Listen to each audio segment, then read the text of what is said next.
Alô, meu amigo, minha amiga, você está na companhia do programa A Esperança Viva. Um prazer muito grande novamente estarmos aqui para tratarmos dos assuntos espirituais, estarmos meditando os ensinamentos de nosso Senhor e Salvador Jesus Cristo, Ele que é o homem mais importante que viveu aqui na face da terra, é o único homem que viveu, morreu e ressuscitou, venceu a morte, e é com ele que nós temos que aprender para nós também sermos vencedores, não estarmos nos entregando à morte, porque ela não foi feita para estar inserida na nossa vida. Ela entrou por causa do pecado, mas o pecado já foi derrotado pelo Senhor Jesus Cristo, quando morreu ali na cruz do Calvário, sem pecado nenhum, abrindo de novo o caminho de volta para nós podermos fazer parte do reino de Deus através da grande obra que Ele realizou por nós. Por isso, então, nós devemos estar sempre buscando os conhecimentos de Jesus Cristo, nosso único e todo suficiente Senhor e Salvador. Ele nos ensina como nós podemos vencer a morte, assim como Ele venceu, e crendo nele nós temos as orientações necessárias para também estarmos vencendo. E é nesse sentido que nós vamos estar aqui trabalhando para que nós possamos cada dia mais confiarmos nele. Jesus é o único homem digno de fé. É o único que tem a sabedoria para nos livrar da morte, conforme o apóstolo Pedro mesmo diz aqui registrado no livro de Atos, capítulo 4, versículo 12, apóstolo Pedro diz assim: e não há salvação nenhum outro, porque abaixo do céu não existe nenhum outro nome dado entre os homens, pelo qual importa que sejamos salvos. É Ele e mais ninguém. Por isso, então, nós temos que estar sempre atentos à vida de Jesus, e é nesse sentido que nós vamos estar trabalhando hoje. Depois que ele foi crucificado ali na cruz, ele morreu ali na cruz, e nós vemos que a sua ressurreição é um fato registrado, comprovadamente que ele ressuscitou, conforme está narrado nos evangelhos. No evangelho de Jesus, segundo Mateus capítulo 27, diz assim: caindo à tarde veio um homem rico de Arimateia, chamado José, que era também discípulo de Jesus. Este foi ter com Pilatos e lhe pediu o corpo de Jesus. Então Pilatos mandou que lhe fosse entregue. E José, tomando o corpo, envolveu num pano limpo de linho e depositou no seu túmulo novo, que fizera abrir na rocha, e rolando uma grande pedra para a entrada do sepulcro, se retirou. Achavam-se ali sentados em frente da sepultura Maria Madalena e a outra Maria. No dia seguinte, que é o dia depois da preparação, reuniram-se os principais sacerdotes e os fariseus, e dirigindo-se a Pilatos, disseram-lhe: Senhor, lembramos de que aquele embusteiro, enquanto vivia, disse: depois de 3 dias ressuscitarei. Ordena, pois, que o sepulcro seja guardado com segurança até o 3º dia, para não suceder que, vindo os discípulos, o roubem e depois digam ao povo: ressuscitou dos mortos, e será o último embuste pior que o primeiro. Disse-lhes Pilato: aí tendes uma escolta, ide e guardai o sepulcro como bem vos parecer. Indo eles, montaram guarda ao sepulcro, selando a pedra e deixando ali a escolta. No findar do sábado, ao entrar o 1º dia da semana, Maria Madalena e a outra Maria foram ver o sepulcro. E eis que houve um grande terremoto, porque um anjo do Senhor desceu do céu, chegou-se, removeu a pedra e assentou-se sobre ela. O seu aspecto era como um relâmpago, e a sua veste alva como a neve. E os guardas tremeram espavoridos e ficaram como se estivessem mortos. Mas o anjo, dirigindo-se às mulheres, disse: não temais, porque sei que buscais a Jesus que foi crucificado. Ele não está aqui, ressuscitou, como havia dito. Vinde ver onde ele jazia.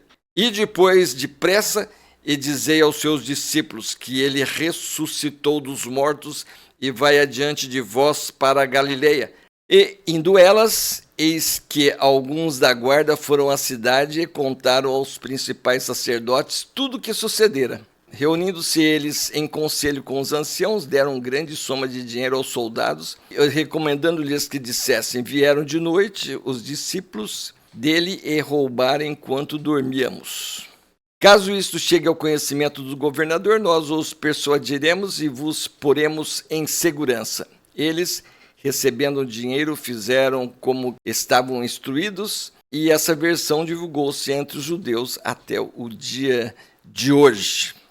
Então nós vemos aqui, meu amigo, minha amiga, que Jesus morreu, José de Arimateia sepultou ele no seu sepulcro novo, e ali então, no dia seguinte, os sacerdotes que haviam entregue Jesus a Pilatos para ser morto, eles foram lá e pediram guarda do sepulcro de Jesus, porque Jesus estava sempre orientando os seus discípulos que ele iria ressuscitar ao terceiro dia. E eles então chegaram a Pilatos e disseram: Senhor, lembra-nos de que aquele embusteiro, enquanto vivia, disse: depois de 3 dias ressuscitarei.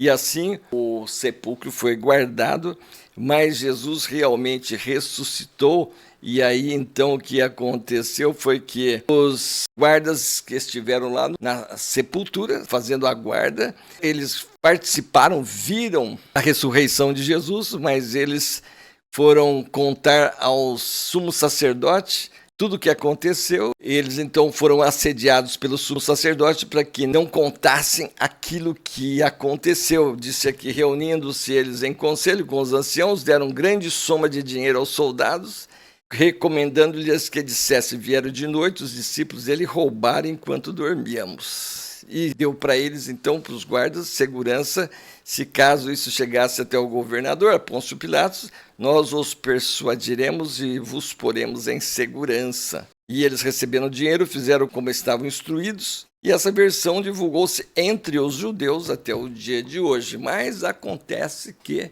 Jesus se manifestou de várias e várias maneiras aos seus discípulos, e muitas provas foram guardadas a respeito da ressurreição de Jesus. E o evangelista Marcos, no seu capítulo 16, versículo 9 em diante, havendo ele ressuscitado de manhã cedo, no primeiro dia da semana, apareceu primeiro a Maria Madalena, da qual expelira 7 demônios. E partindo ela, foi anunciá-lo àqueles que, tendo sido companheiros de Jesus, se achavam tristes e choravam.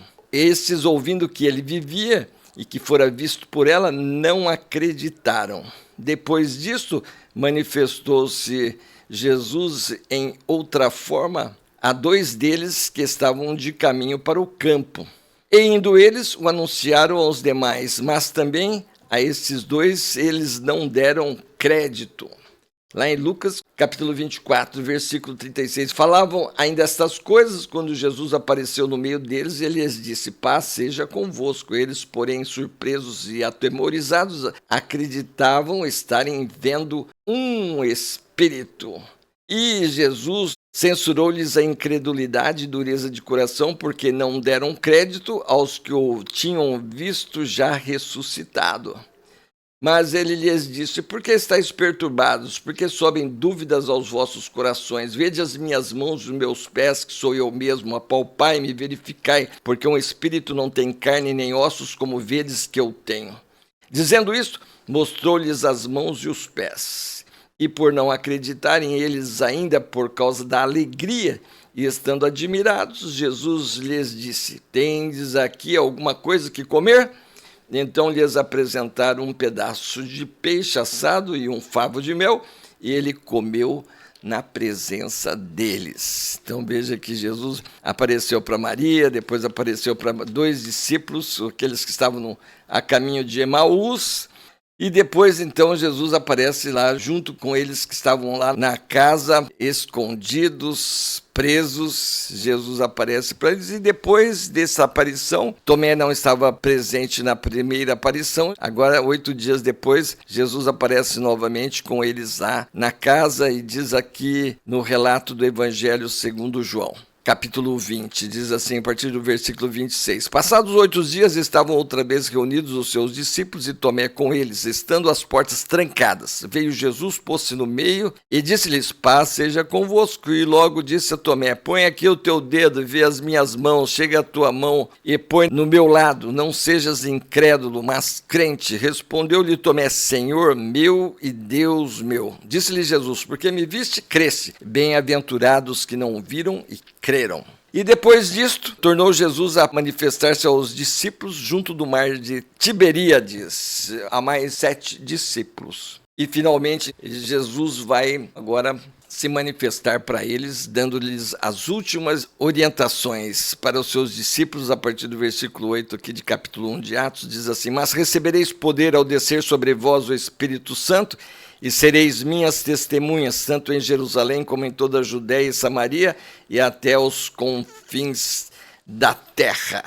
Ide por todo o mundo e pregai o evangelho a toda criatura. Quem crer e for batizado será salvo, quem porém não crer será condenado. Então, Jesus aqui, depois de dar essas ordens, disse assim, ditas estas palavras, foi Jesus elevado às alturas, à vista deles, e uma nuvem o encobriu dos seus olhos, e estando eles com os olhos fitos no céu, enquanto Jesus subia, eis que 2 varões vestidos de branco se puseram ao lado deles e lhes perguntaram, varões galileus, por que estáis olhando para as alturas? Este Jesus, que dentre vós foi levado ao céu, assim virá de modo como vistes subir. Jesus então cumpriu a sua missão, ele nasceu, viveu e ensinou todos nós o caminho da salvação e morreu por nós ali entregando a sua vida, cumprindo assim a legislação divina, onde diz que sem derramamento de sangue não há remissão de pecados. Assim como o pecado entrou por um homem deveria vencer o pecado, e essa foi a missão de Jesus,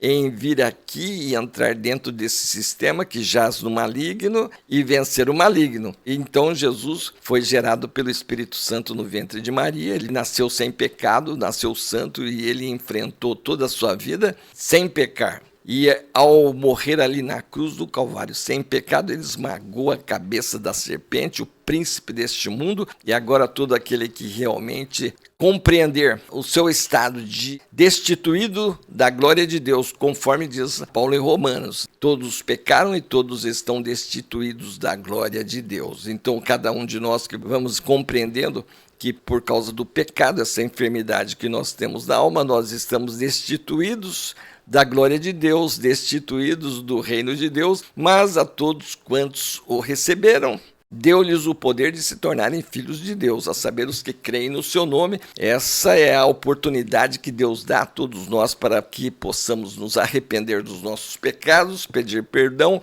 crer em Jesus, e quem crer em Jesus será batizado, conforme João Batista disse lá, eu vos batizo com água, mas aquele que vem após mim vos batizará com o Espírito Santo e com fogo. E é exatamente essa a grande bênção que todo aquele que crê em Jesus recebe, que é o Espírito Santo, é aquele que chega na vida daquele que foi perdoado, aquele que foi regenerado e confirma com o Espírito da pessoa que creu em Jesus, confirmando que já é filho de Deus. Essa é a grande oportunidade, esse é o grande trabalho que Jesus realizou, e ele é o único homem que venceu a morte em toda a história da humanidade. Por isso ele é o nosso grande mestre, o grande professor, é o grande salvador, e é nele que nós devemos confiar para nós podermos ser vencedores como ele foi vencedor.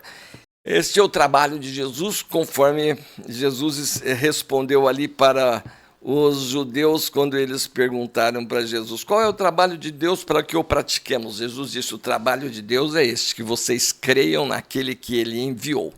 Então é que vocês creiam em Jesus Cristo, Filho de Deus. E é nesse sentido que Deus trabalha, Deus olha aqui para nós, aqui na face da terra, a preocupação de Deus é ver os homens destituídos da sua glória, mas o Espírito Santo de Deus vai trabalhando para convencer os pecadores a se arrependerem dos seus pecados e receberem Jesus como único e todo suficiente Senhor e Salvador, e assim crendo são regenerados, batizados no Espírito Santo, têm convicção de vida eterna e estão preparados para partir desta vida para a eternidade. E Jesus fez o seu trabalho, venceu a morte aqui entre nós, dentro desta vida, dentro desse século, e é aqui que nós temos que resolver o problema antes de partirmos para a eternidade. Lá na eternidade não é o lugar onde nós temos que resolver isso, lá já é tarde demais. Por isso que o Evangelho está sendo pregado, enquanto o Evangelho está sendo pregado, as portas dos céus estão abertas. E assim que Jesus voltar, como disse aqui os anjos àqueles varões galileus, esse Jesus que dentre vós foi elevado ao céu, assim virá do modo como viste subir. E quando ele descer, será para fazer a separação entre o joio e o trigo. O joio vai ser queimado e o trigo vai ser guardado no celeiro. E gostamos de saber que você já vai ser guardado também no celeiro. Essa é a nossa luta, nossa batalha, para que você realmente seja um verdadeiro vencedor nesta vida. Que Deus abençoe você, que sua vida seja para a honra e glória de Deus Pai. Amém. Espero que você esteja inscrito aqui no nosso programa. Se não se inscreveu ainda, se inscreve, deixa aí o seu curtir, comentar, compartilhar. Não esqueça de ativar também o sininho para que os nossos próximos programas estejam aí chegando até você. Para você que já conhece bem o Evangelho, já passou pela experiência do novo nascimento, espero que você esteja nos ajudando aí na divulgação da Palavra de Deus, trabalhando sempre para que o número de salvos aumente aqui no nosso país. Quanto mais pessoas salvas, mais Deus presente para cuidar dos seus filhos e sarando a nossa terra, levando o coração do rei aonde for necessário para que ele possa derramar as mais ricas bênçãos dos céus sobre as nossas vidas. Espero encontrar você no próximo programa. Até lá!